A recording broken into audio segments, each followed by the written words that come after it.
Hi, and welcome to this training on participatory data collection methods in humanitarian settings. My name is Laura Rana, and I have over 15 years' experience of monitoring, evaluation, learning, and research, with a particular interest and expertise in participatory methods. The training is going to be in 4 parts. We're going to start with an introduction to participatory data collection, and then we're going to cover what that looks like for assessment, for monitoring, and for evaluation. Part 1, Introduction to Participatory Data Collection. There are 4 key principles when it comes to participatory data collection. The first one, participation itself, is all about opening up the design of the data collection process to include different stakeholders, particularly those who are most directly affected, the affected populations themselves, and agreeing to collect and analyze the data together. Next comes negotiation.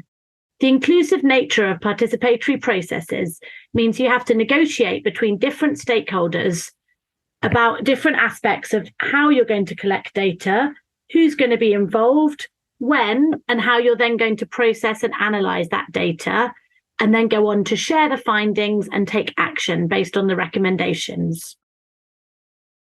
The third principle is learning. Participatory data collection is all about learning and then using that learning in order to improve and correct the design and implementation of your programming.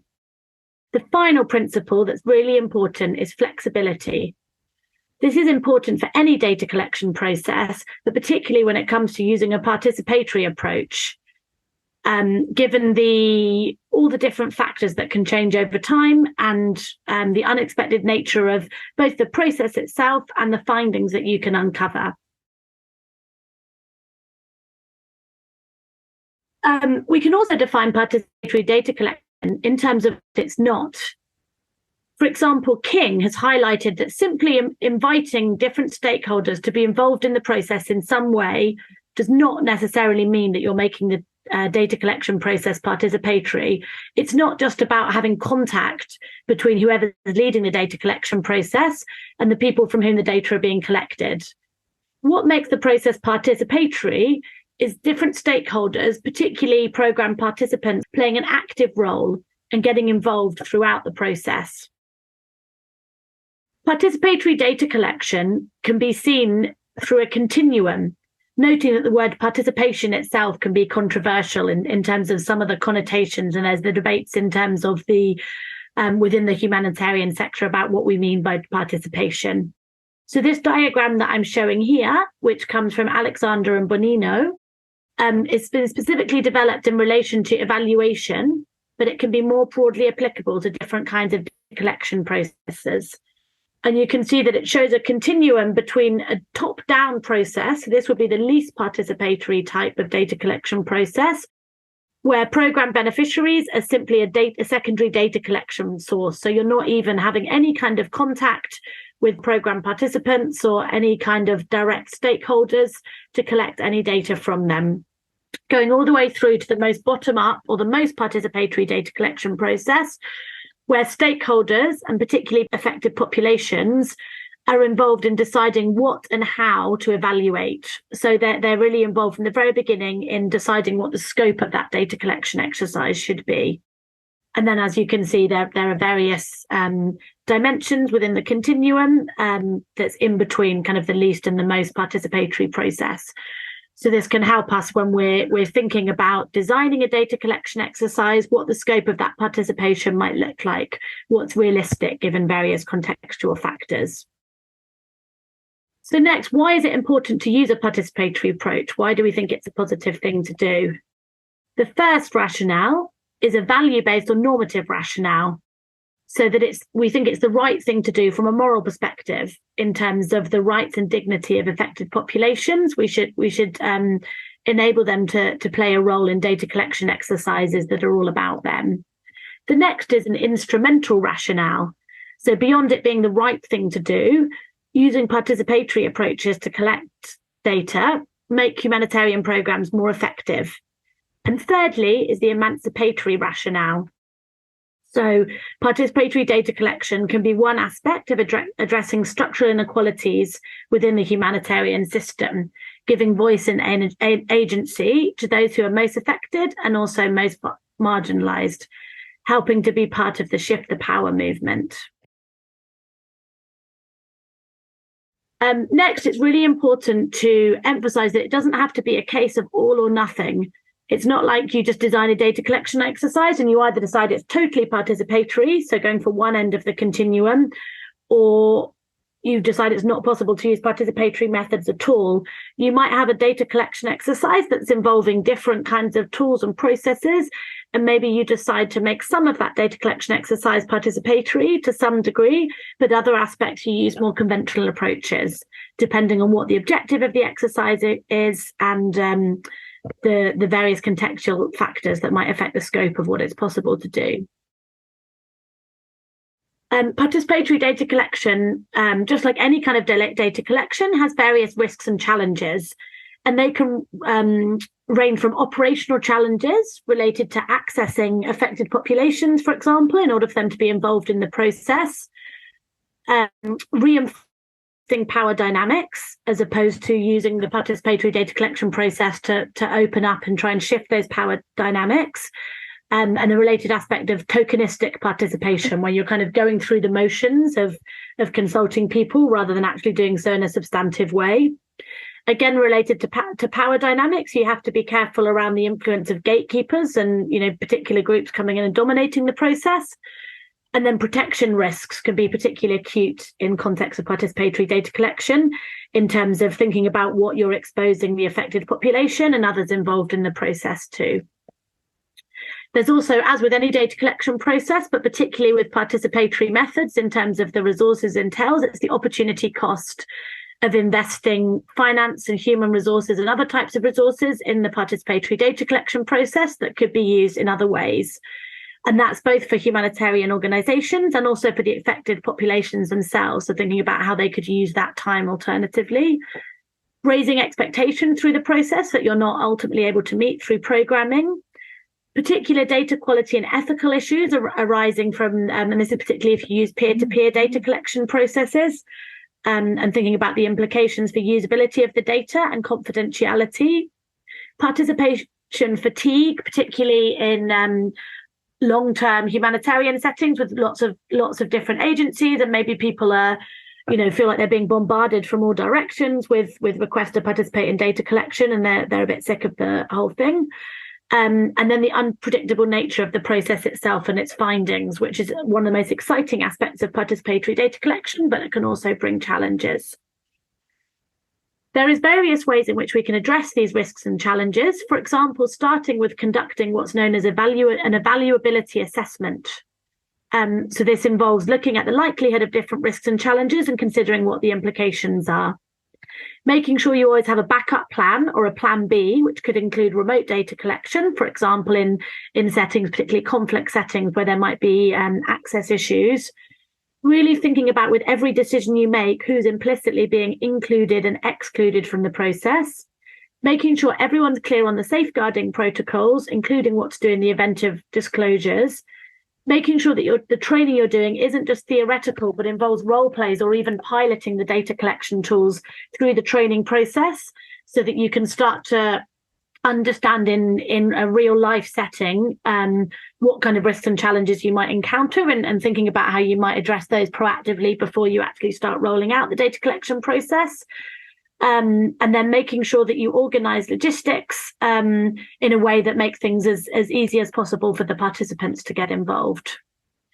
And then just to reiterate the importance of building flexibility into the process, remembering that participation should be optional. It's, we talk about participation being emancipatory, but choosing not to participate is also a form of participation. Thinking about how we use language in a way that everybody can get engaged, avoiding the use of jargon and acronyms, for example. Making sure that we understand that quality of facilitation is a really important factor. You can have the most beautifully designed data collection tools in the world. But participatory data collection is all about the human side of things as well, in terms of engaging with stakeholders and being able to implement tools in a flexible, iterative way. Really being clear in terms of managing expectations from the process, making sure that you're building on data that's been collected already rather than duplicating existing efforts, and thinking about how to minimize safeguarding risks that might arise through the process.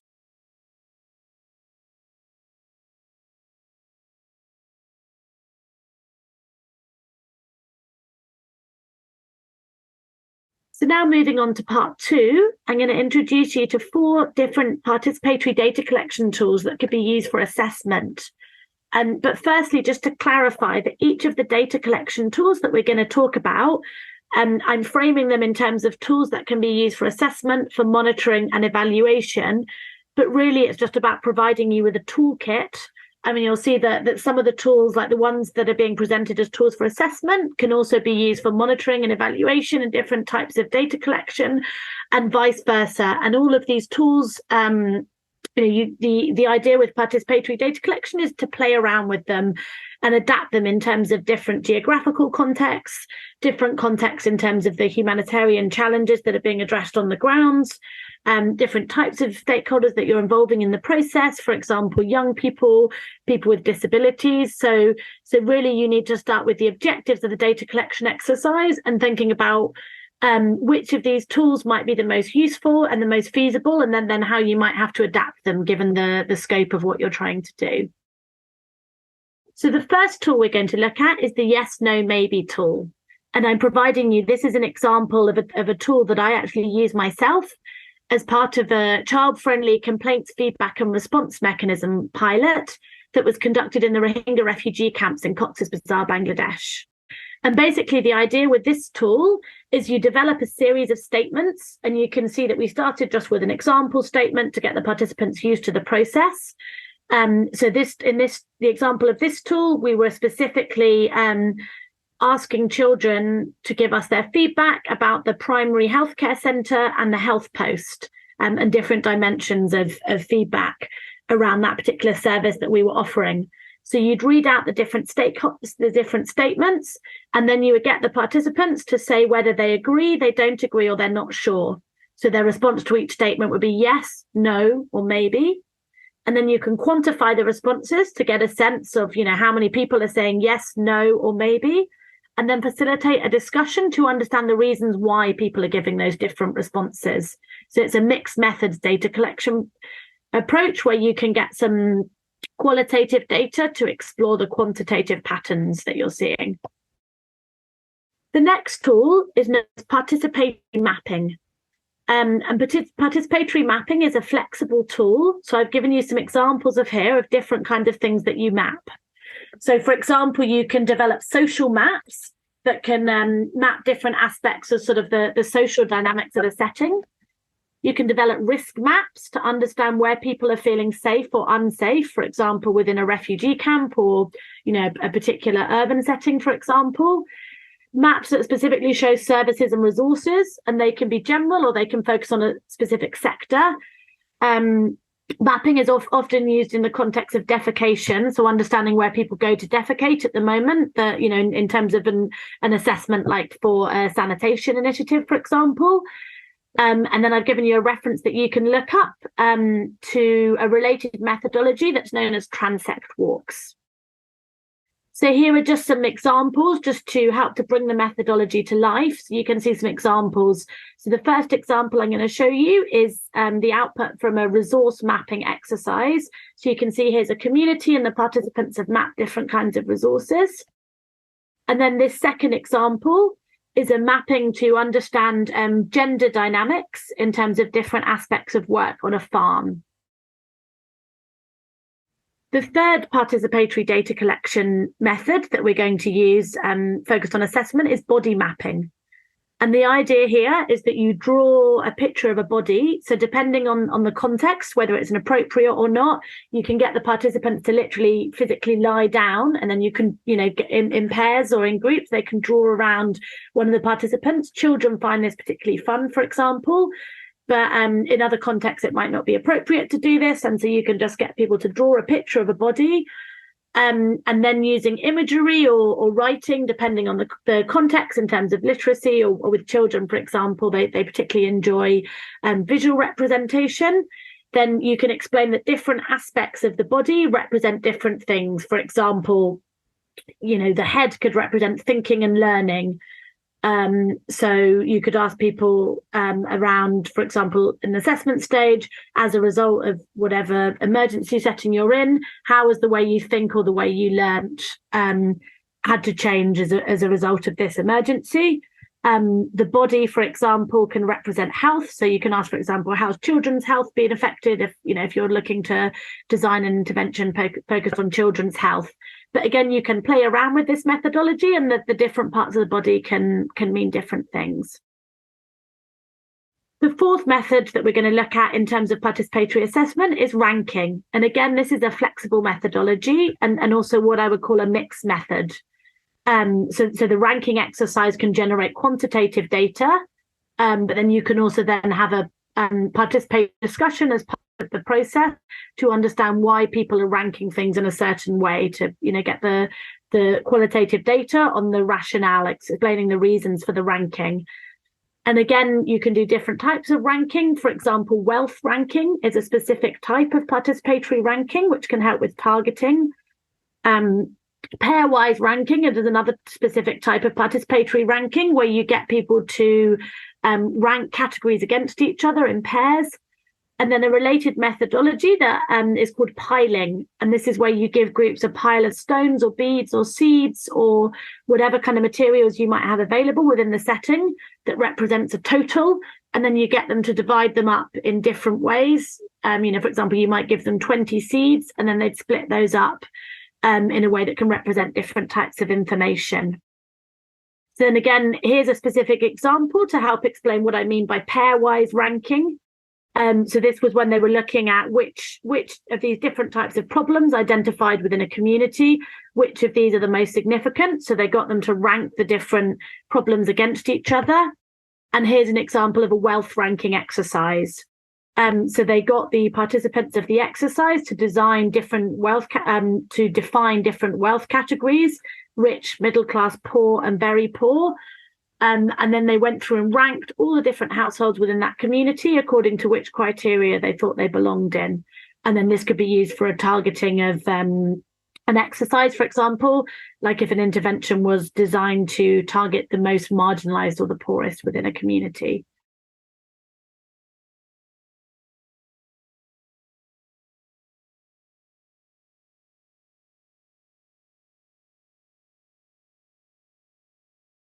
So moving on now to think about participatory data collection for monitoring. Again, we're going to look at 4 different methods. So the first method we're going to think about is participatory photography. And again, this is a flexible method, so you can focus this on specific indicators or questions, for example. So when you're giving out cameras to a group of participants, you can give them a specific research question, and then ask them to take photographs, or looking at specific indicators, for example, that you're looking to monitor. Or you can implement the process in a more open-ended way. And again, thinking about these collection methods, the toolbox, you can combine participatory photography with other monitoring options. For example, using diaries, you could get people to give a photographic diary rather than writing things down, which can be very powerful and also particularly useful in contexts with low levels of literacy. And it can also be combined with what's known as most significant change, which is a methodology that we're going to come on to talk about a little bit later. The next methodology is participatory focus group discussions, for example, using images or what are known as vignettes. And vignettes are both basically like little stories that you can tell about kind of an abstract or an imaginary individual, and then ask questions that get participants to respond based on these stories. So here is a picture, for example, from an initiative called Picture Talk, where they showed this picture to some children, and then they asked them some questions in terms of what their reactions were and what they thought was going on in this picture.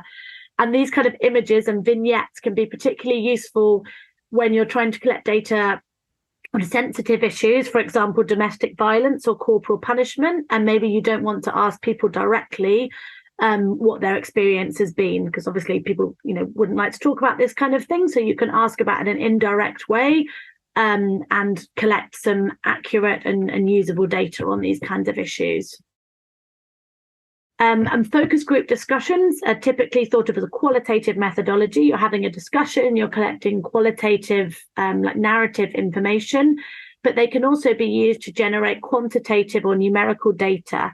So here's just an example that you can see. So you have these different categories and they're given the score from 0 to 4. And then you could use a participatory focus group discussion to ask the group of participants, which of these 5 categories do they think that their group falls into and why? So again, you'd be collecting some qualitative information that would be useful to give some insights, but also, for example, if you went through this methodology and you did focus group discussions with lots of different communities, and for example, you might have scores across different dimensions, this is just one example, then you can also start to build up a quantitative picture of the situation. The third example we're going to look at is peer-to-peer surveys. And peer-to-peer data collection can go broader than just surveys. This is just an example from my work. So this was a participatory data collection process focused on economic empowerment that I facilitated in Ghana. But the idea with peer-to-peer data collection is rather than kind of a professional evaluator or researcher or the monitoring and evaluation team from within your organization, or a professional team of enumerators going out and collecting data, you would train up members of the community themselves, and then go and collect data from their peers. So, for example, in this scenario, the example I had here, we trained up a group of young people, and then they went out and did this survey, which you might recognize it. It's using the yes, no, maybe tool that we talked about earlier. And so then they would go and collect data using this survey from a group of their peers. And then the fourth method that we're going to look at in terms of participatory monitoring is time use mapping. And again, this is a flexible tool. So you can think about time use according to different dimensions. So, for example, thinking about how people use their time over a 24-hour period, but also it can be used in terms of thinking about seasonality and how people, different groups, for example, whether it's a community or particular members of a community are using their time differently across different seasons. And again, given that this is a particularly visual methodology, I thought it would be helpful to show you some examples to help bring this method to life. So here's the first example using a seasonal calendar, and you can see that the community mapped different types of food and their availability over the course of different seasons. And here's a second example, and this was using a 24-hour clock. And it was looking at how a sample of men versus women divided up their time within a 24-hour period. So they asked 13 different women and 15 different men how they used their time. And then they brought that together to build up a picture of, on average, how men and women are dividing up their time, and then presented it here in this graphical way. So I wanted to show you a different way in which this kind of data can be processed and analyzed and depicted. So again, it's about playing around with these different methods to collect and process and analyze data in a way that's useful to inform programming.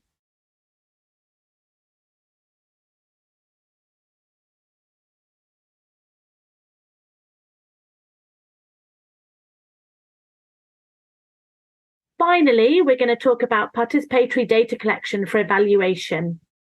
So the first method we're going to use here, and again, this method is particularly enjoyed by children, is called dot voting. So this is literally where you just give the participants some dots and you ask them to vote on something. But one of the most important things to bear in mind here is, although it seems like a really simple methodology, people can easily get confused. So be really clear in terms of what the participants have to do. So, for example, if you're getting them to vote on which items they found most and least useful within, for example, a kit of non-food items that you'd given out, after an earthquake, for example.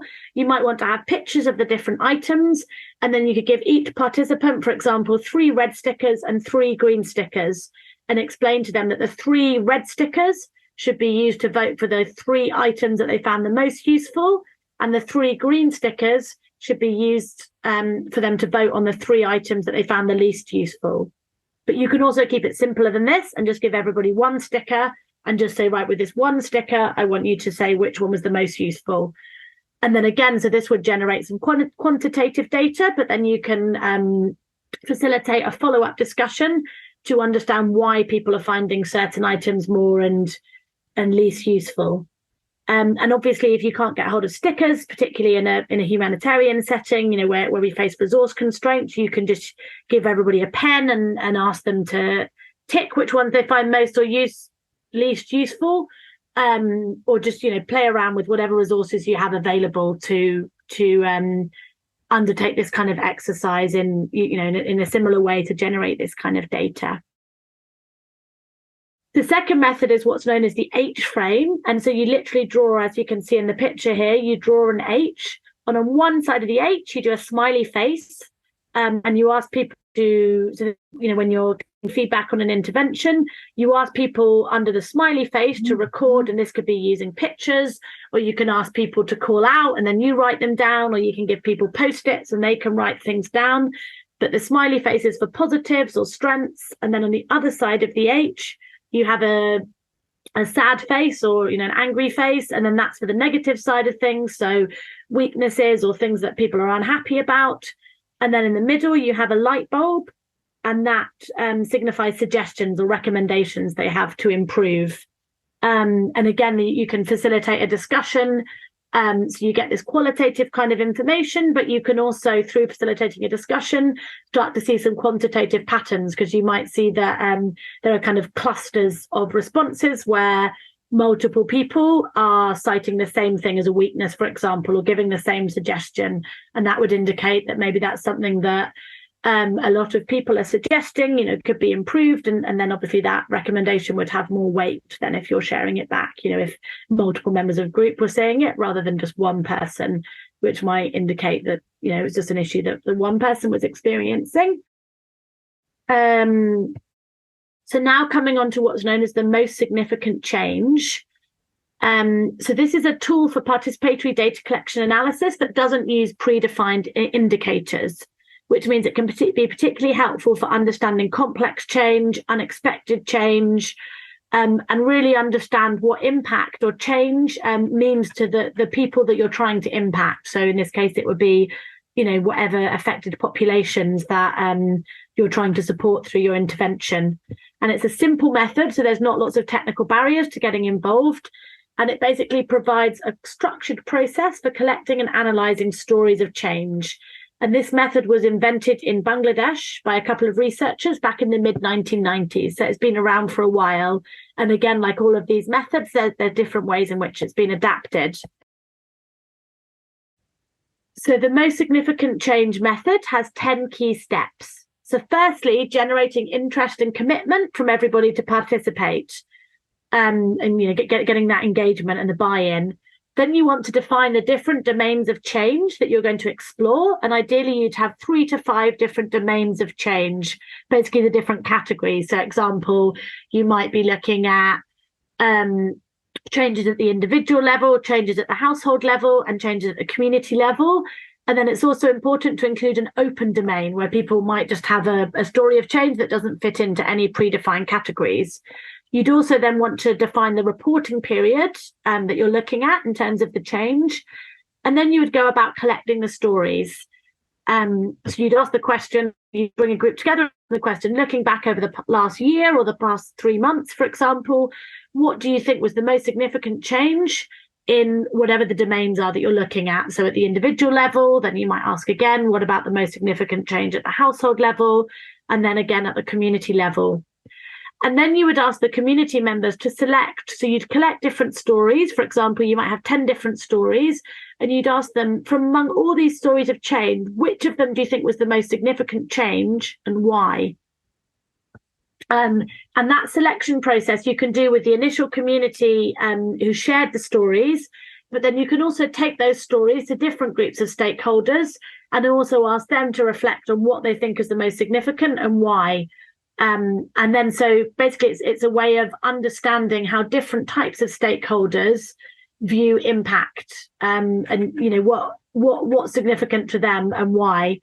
And then it's really important, as with all participatory data collection processes, to close the feedback loop. So you want to feedback the results of that selection process to the original groups who shared the stories. There might also need to be some kind of verification. For example, if people are reporting certain details in the story, you might want to go through a process of just verifying that what they're saying is true, through a triangulation process.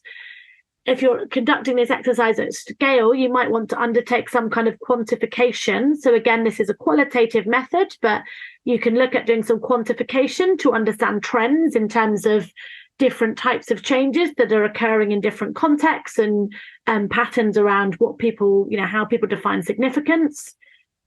You might also then want to undertake some secondary analysis. So, for example, if you have an organizational theory of change or the particular intervention that you're implementing has a theory of change, you could map those stories against the theory of change as a way of generating evidence and kind of exploring those assumptions in the theory of change. And then, as with all these methods, but it's an explicit step within the most significant change method, you want to use the learning that you've generated through implementing the approach to revise the approach. So, for example, you might do the most significant change as a monitoring exercise every 6 months.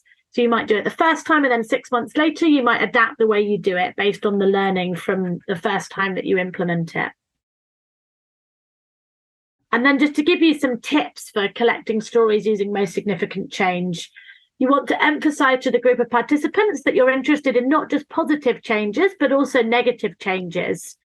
Remember that you need to have a way of capturing the stories, but they don't have to be written down, particularly with groups that aren't comfortable with writing. So, for example, you could use photography or even video or drama, which we're going to come on to talk about in a minute, as a way of conveying the stories. Need to prompt for the significance. Sometimes people get a bit carried away with sharing their story, and you really want to pin down why they've chosen that story to share, why that is significant or important to them. And on a related note, you might want to use a different word, like a synonym for significant, because sometimes that term doesn't really resonate with people. So you might want to use the word important, or obviously also thinking about translation to languages other than English, but a way that conveys that concept as significant in a way that's meaningful for the community. And then you also want to build in a consideration of contribution. So if people are telling stories of change and they're mentioning like your intervention, for example, if you're a humanitarian organization operating within that setting, you want to understand the way in which they think that your intervention has contributed to that change, but also other actors and factors that have contributed to that change. Understanding that we don't operate in a vacuum, and it's important to understand how different factors work together to create change. Then finally, we're going to talk about drama-based methods. And so you can see here an image, and again, this example comes from Bangladesh. And drama-based methods, again, you can use them in different ways. So you can ask the group to create freeze frames. You can also ask to create active scenes. And this can either be through mime or they can involve dialogue.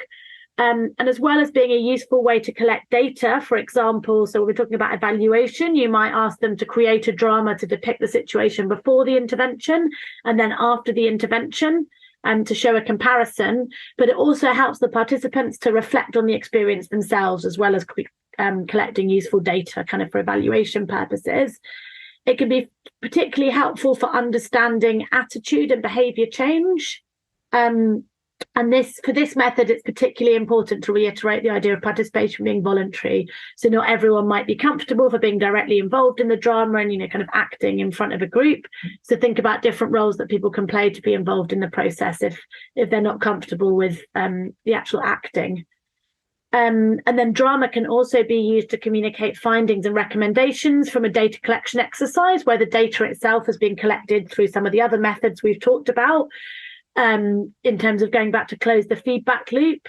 So, for example, whether you're using participatory data collection methods or not, in addition to maybe providing a written report with some recommendations, for your organization and from the donor, you want to then go back to the communities that the data collection exercise is focused on and share the findings and recommendations with them. And drama can be an effective method for doing that. And then finally, just think about how you're going to document the findings from the exercise. So whether you're going to use photos, maybe whether you're going to take videos of the different dramas as people are performing them, and then just the associated consent processes and data security requirements if you're going to be taking videos of people and making sure that you're putting all those processes in. Thank you very much. I hope that's given you a bit of an idea of how you might be able to implement participatory data collection at the assessment stage and in terms of monitoring and evaluation within humanitarian settings.